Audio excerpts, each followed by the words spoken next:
দেখুন, আজকে আমাদের পশ্চিমবঙ্গের বিরোধী দলনেতা সম্মানীয় শুভেন্দু অধিকারী মহাশয়কে এবং আমাদের বহু এমএলএকে যেভাবে কোচবিহারে এই যে রোহিঙ্গা বাহিনী যেভাবে আমাদের সম্মানীয় বিরোধী দলনেতাকে গাড়ি ভাঙচুর এবং নির্মমভাবে গাড়িকে ভাঙচুর করেছে এবং যেভাবে অত্যাচার করেছে তার প্রতিবাদে আমাদের এই কর্মসূচি।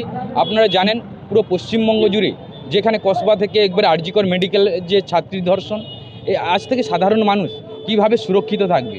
যেখানে নেতা মন্ত্রীরা সুরক্ষিত নয়, সেখানে সাধারণ পাবলিক এই চোর তৃণমূল সরকারের আমলে যেভাবে অত্যাচার হচ্ছে, এই সরকারকে আমাদের পশ্চিমবঙ্গ থেকে উৎক্ষেপ করার জন্য আমরা ভারতীয় জনতা পার্টির সর্বস্তরে কর্মী এবং কার্যকর্তা সবাই প্রস্তুত।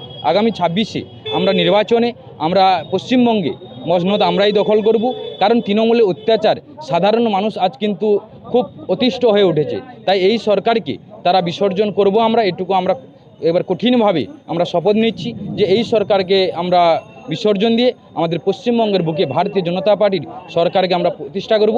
এই লক্ষ্যে আমাদের এইসব কর্মসূচি চলছে। আমার নাম প্রসেনজিৎ ভৌমিক, আমি বাগচা গ্রাম পঞ্চায়েতের উপপ্রধান এবং ময়না মণ্ডল 3 সম্পাদক।